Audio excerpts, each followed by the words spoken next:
में भारतीय जनता पार्टी की सरकार में जनहित के अनेक मुद्दे लेकर कांग्रेस पार्टी ने सभी जिला मुख्यालयों पर जोरदार प्रदर्शन किया। आगरा में जिला अध्यक्ष रामनाथ सिंह गरवार और महानगर अध्यक्ष अमित सिंह के नेतृत्व में कलेक्ट्रेट पर धरना प्रदर्शन किया गया। बनारस में विकास के नाम पर मंदिरों को तोड़े जाने और माता अहिल्याबाई होलकर की प्रतिमा तोड़े जाने को लेकर कांग्रेस में भारी नाराजगी देखने को मिली। इसको लेकर पार्टी की ओर से राज्यपाल के नाम एक ज्ञापन सौंपा गया और प्रदेश सरकार की कार्यशैली पर गंभीर सवाल खड़े किए गए हैं। आज माननीय प्रदेश अध्यक्ष अजय राय जी के निर्देश पर हम लोग महामहिम राज्यपाल के नाम ज्ञापन दे रहे हैं, क्योंकि जो उत्तर प्रदेश की सरकार है वो बनारस में विकास के नाम पर माता अहिल्याबाई की मूर्ति को ध्वस्त कर दिया गया है, कई मंदिरों को ध्वस्त कर दिया गया है। लगातार कल भी प्रयागराज में शंकराचार्य के साथ पुलिस द्वारा बदतमीजी की गई, उनको खदेड़ा गया। तो जो ये लोग धर्म के ठेकेदार हैं, तो इन्होंने भी ठेकेदारी के नाम पर धर्म को दो भागों में बांट दिया है कि जो भारतीय जनता पार्टी के एकदम भक्त हैं, जो भारतीय जनता पार्टी के इच्छानुसार बोलते हैं, उनको ही ये सिर्फ अपने धर्म में शामिल किया हुआ है। अदर धर्म का और अगर उनका कोई सही बात कहता है तो उसका पूरी तरीके से विरोध करते हैं। तो आज पूरे प्रदेश में माता अहिल्याबाई की जो मूर्ति तोड़ी गई है उसको लेकर कांग्रेस पार्टी ने आज महामहिम राज्यपाल के नाम ज्ञापन दे रहे हैं और ये कह रहे हैं कि जल्द से जल्द उस पर जिन लोगों ने तोड़ी है उनके खिलाफ कार्रवाई होनी चाहिए और प्रतिमा वहीं के वहीं स्थापित होनी चाहिए। मुख्यमंत्री तो ये कह रहे हैं ऐसा कुछ नहीं हुआ है। नहीं, मुख्यमंत्री 24 घंटे एआई से ही खेलते हैं, उन्हें ये नहीं मालूम वास्तविक स्थिति क्या है। मुझे लगता है कि लखनऊ से प्रयागराज जाना दूर नहीं है, उनको वहां जाकर ज़मीनी स्तर पर वहां की बारीकियों को देखना चाहिए।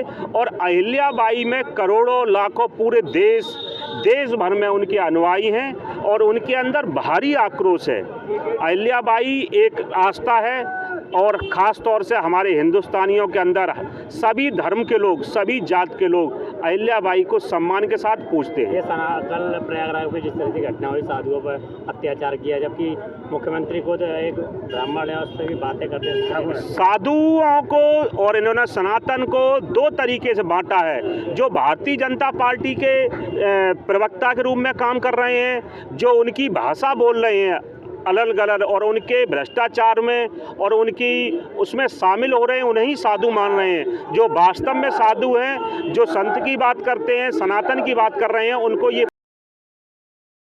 आज हम जो मणिकर्ण का घाट को तोड़ा जा रहा है उसके विरोध में पूरे भारत देश के अंदर, उत्तर प्रदेश के अंदर एक चिंगारी है जो देश के अंदर ये लगा रहे हैं, उस चिंगारी को बुझाने का हम लोग काम कर रहे हैं।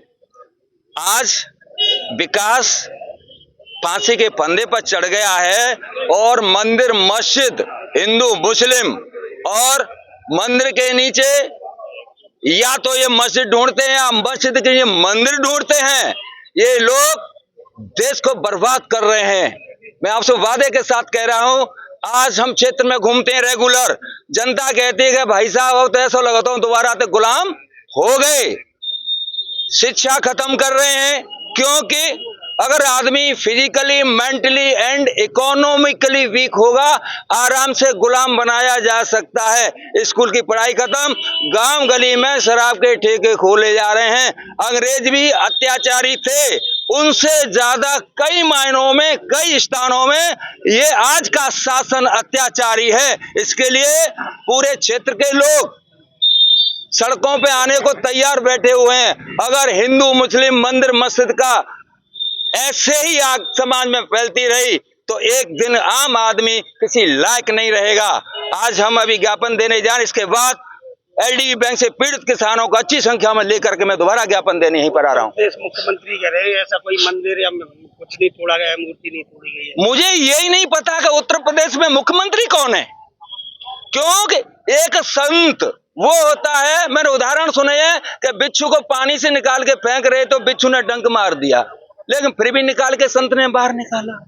अगर योगी जी इस उत्तर प्रदेश के मुख्यमंत्री हैं तो गांव गली में इस तरह से शराब के ठेके नहीं खुलते। कोई संत नहीं चाहता कि मेरी जनता शराब पी करके रोड पे पड़ी रहे और पागलपन हो जाए, घर में झगड़ा हो, समाज में झगड़ा हो, शरीर से कमजोर हो और दिमाग से कम। संत कभी शराब का ठेका नहीं खुलवा सकता। संतों पर जो अत्याचार हुआ प्रयागराज में कल हुआ है, उस पर क्या कहेंगे? इनको भुगतना पड़ेगा। संत पे जब अत्याचार होता है तो जनता तो शराब पिया के ये पागल बनाए रहे हैं, लेकिन संत की जब बद्दुआ इनको मिलेंगी, जनताओं की बद्दुआ मिलेंगी, तो आपको वादा कर रहा हूं जैसे कई राज्यों में, कई देशों में वहां के शासक भाग रहे हैं, जनता भी कूट रही है।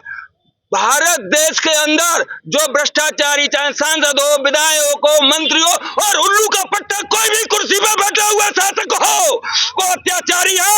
एक दिन ये आगे चलेंगे और जनता यहाँ के सांसद, विधायक, मंत्री, अधिकारियों को कूटेगी। आपको बात के साथ कहता हूँ, इस कुर्सी में बैठा हुआ है, इस कुर्सी में बैठा हुआ है, इनको दिखाई नहीं देता। ये लड़ाई जनता हो गई है। और अभी आपको वहां भूखे गरीब लोगों को आपके साथ लेके आऊंगा, आप उनके दर्द को सुनना। बाकी पत्रकारिता तो बुरी तरह से दबा रखा है, लेकिन जो जिंदा पत्रकार है वो आज भी चलाएगा।